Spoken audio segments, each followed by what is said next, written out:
next speaker is giving an example of a humorous speech which he gave in the fall of 2016 at the club and area Humorous Speech Contest. Phil Brady won that area contest. The speech is somewhat dated, so to understand it, pretend it is the fall of 2016, an auspicious time, just before the November presidential election. Phil will be speaking about a medical procedure which he went through in the summer of that year. The title of the speech is, "I Want My Old Heart Back." The time is 5 to 7 minutes. Please help me welcome Phil Brady to the lectern.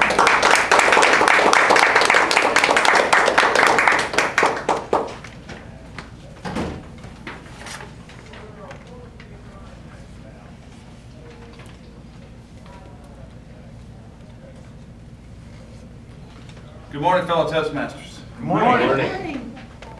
In the summer of 2016, I had to go in for my annual physical, and my doctor gives me this flyer that he gives every year, and it says, you should go take this heart score test. So I took the test. They ran me through a CAT scan machine. They took a bunch of pictures of the heart, and then the cardiologist comes in and says, Mr. Brady, you scored a 91. And I said, yes, I did. Yes, I did. He said, you have the heart of a 91-year-old man. I said, Doc, but I'm only 63. He said, man, you got a bad heart. We need to get in there and look around. We need to see what's going on in there. He says, I recommend heart catheterization, also known as cardiac catheterization. So we scheduled the next day an appointment at 10 o'clock.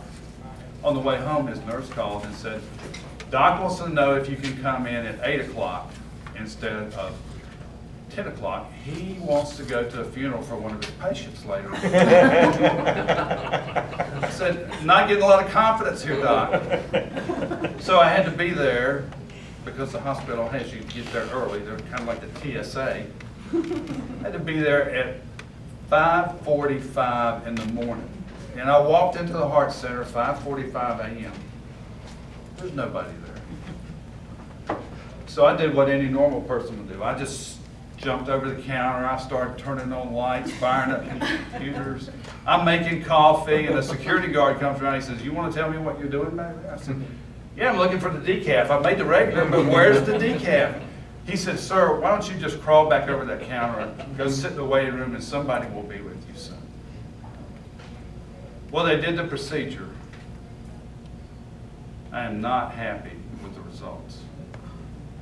In fact, I want my old heart back. I walked into the heart center with a hardened conservative heart.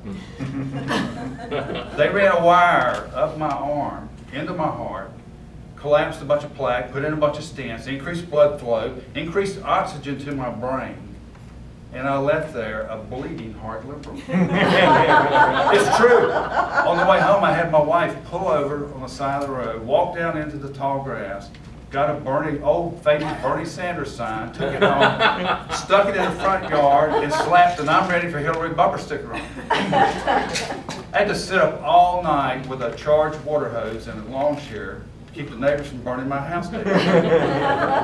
I see you, Larry. I see that gas can. Nothing for you here, buddy. Get out of here. I used to stand around with my buddies on the weekends and drink Pabst Blue Ribbon beer and comment that if you drink enough of them, you turn the can sideways, it looks like the Confederate battle flag. Now, all my buddies have had this same procedure. And now we stand around drinking one Michelob Ultra Lite, pinkies out, and comment how we need to start setting up some kind of recycle program for the bottles and cans that we generate.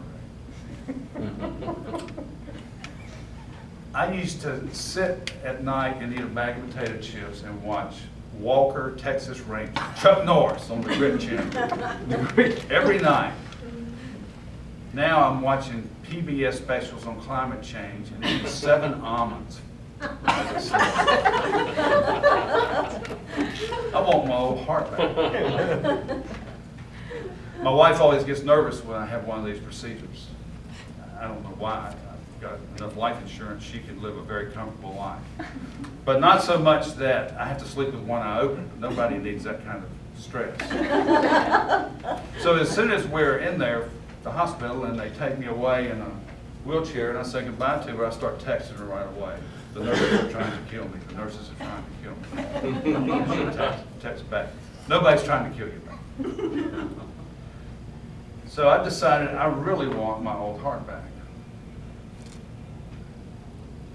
I always have the presence of mind when I'm in recovery and coming out of anesthesia, that I'll look at my wife and I'll say,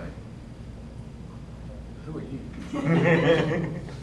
She used to not like that, but she used to not think that was funny, but now she realizes that's sort of code for I'm okay. This last time we were having this procedure done, and I'm coming out of the anesthesia, and my wife is standing there by the bed, we're talking, and I can hear my sister, who works at New Hanover Regional Medical Center, I can hear her in the hallway saying, can you tell me what room Phil Brady is in? I grabbed a pillow and handed it to my wife. I said, quick, hold this over my face when she comes in. As my sister comes in the room, my wife has this pillow over my face, and I'm going, kicking my arms and my legs around. And I can hear my sister say, Patty, stop. She rushes to the head of the bed and begins furiously pulling out all the plugs out of the wall. And she says, let me turn the alarms off before you do that. Madam Toastmaster.